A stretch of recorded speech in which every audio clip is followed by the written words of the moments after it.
Hello everyone, welcome to Student India. I am Yashvini Chauhan और आज हम हाउस वोकैबुलरी करने वाले हैं कि घर के सामान को इंग्लिश में हम क्या कहते हैं। तो देखिए यहाँ पर फर्स्ट वर्ड क्या है। मकान को हम इंग्लिश में हाउस कहते हैं। क्या कहते हैं? हाउस कहते हैं। कमरे को इंग्लिश में रूम कहा जाता है। क्या? रूम। बड़ा कमरा हो तो उसे हॉल कहेंगे।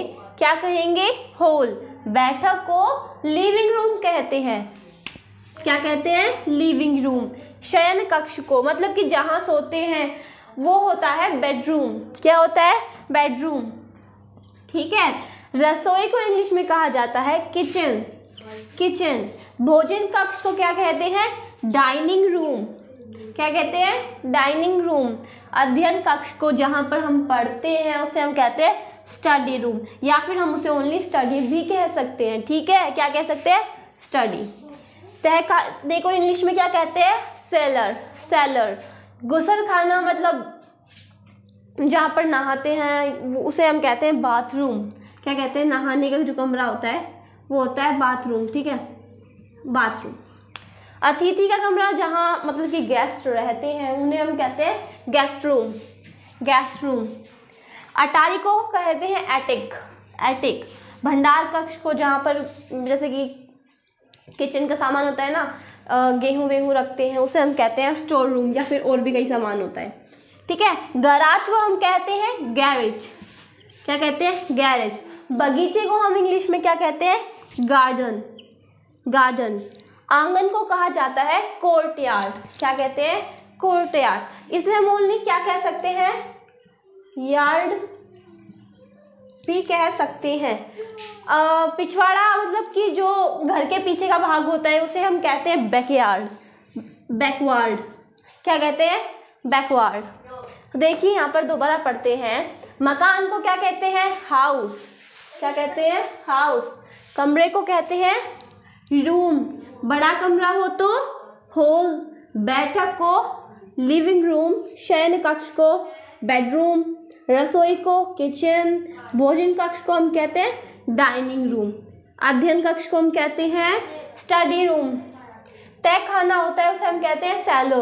गुसल खाने को बाथरूम कहा जाता है। अतिथि के कमरे को हम कहते हैं गेस्ट रूम। अटारी को कहते हैं हम एटिक। ठीक है। भंडार कक्ष को क्या कहा जाता है? Store room. गैराज को हम कहते हैं गैरेज। गैराज मतलब जहाँ पर गाड़ियाँ रखी जाती हैं। बगीचे को हम कहते हैं गार्डन।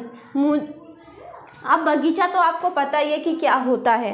आंगन को कहते हैं कोर्टयार्ड या फिर यार्ड।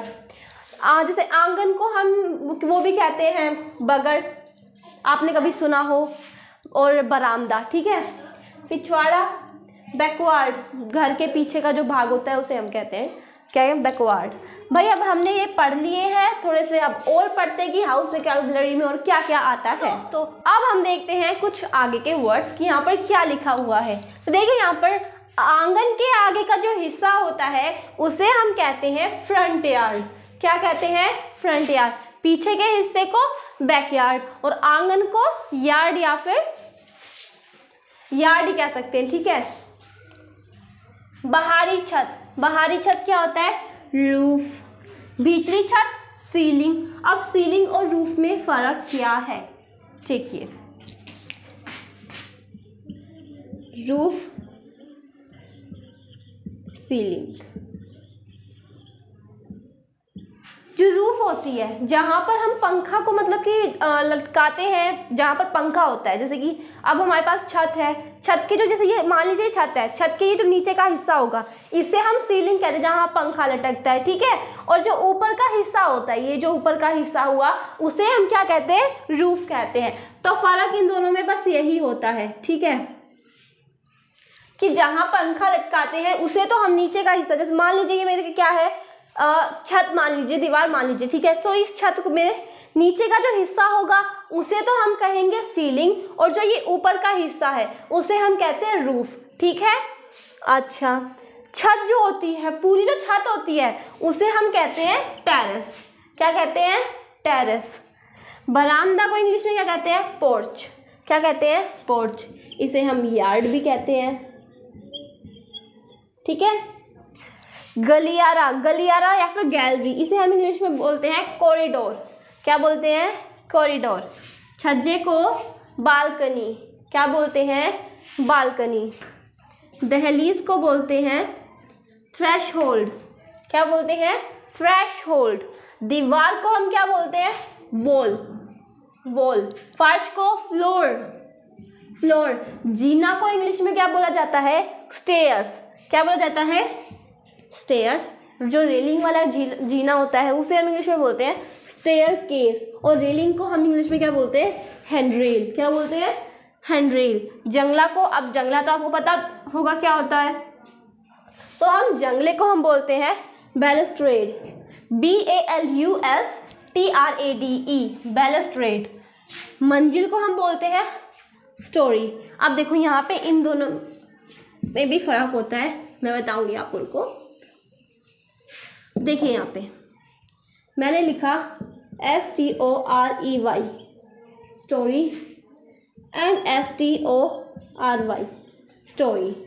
दोनों की प्रोनाउंसिएशन तो एक है, पर प्रोनाउंसिएशन क्या होता है? उच्चारण। पर हम इसे बोलते हैं मंजिल, ठीक है। और जो ये स्टोरी होता है इसे बोलते हैं हम कहानी। तो इन दोनों में क्या फर्क होता है? STORE का EY, ये भी स्टोरी हुआ, ये भी स्टोरी हुआ, बस यहाँ बीच में स्टोरी आ चुका है R और Y के, तो ये क्या हुआ? मंजिल हो जाएगा। और STORY होता है तो उसे हम कहते हैं कहानी, ठीक है। तो मंजिल। अब फवारा, फवारा को हम फाउंटेन बोलते हैं। बाड़ा या घेरा को हम बोलते हैं फेंस, क्या बोलते हैं? फेंस। दोबारा देख लेते हैं भाई। आंगन के आगे का हिस्सा होता है उसे हम बोलते हैं फ्रंट यार्ड। तुम मेरे साथ बोलो ताकि तुम्हें साथ साथ याद होता रहे, ठीक है। बाहरी छत को एक बार और बता देती हूँ, रूफ एंड सीलिंग में क्या फर्क होता है।